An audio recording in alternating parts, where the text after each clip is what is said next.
بسم اللہ الرحمن الرحیم۔ السلام علیکم۔ خالہ امی آپ کو سلام کہہ رہی ہیں اور کہہ رہی ہیں کہ تھوڑا سا لہسن تو دے دیں، دال کو تڑکا لگانا ہے۔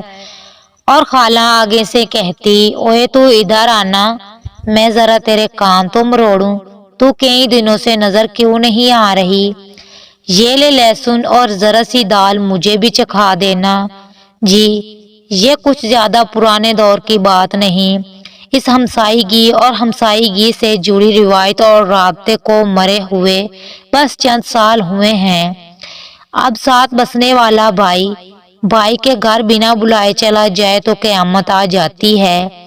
ہمسایوں کا بچہ وقت بے وقت گھنٹی بجا دے تو بغیر نمک کے کھانا کھا لینا قبول کیا جا رہا ہے، مگر مانگنے کی نوبت اٹھانے کو کوئی تیار نہیں۔ رشتے مر رہے ہیں، ہمسایا گیا اور ان سے جڑے حقوق اور آداب کو تعمیل کیا جا رہا ہے۔ صلہ رحمی تو کیا، قطع تعلقی باعث فخر بنتی جا رہی ہے۔ ہم کہاں جا رہے ہیں، کیا وقت آ گیا ہے؟ مزید ویڈیوز کے لیے ہمارے چینل کو لائک سبسکرائب کریں۔ شکریہ۔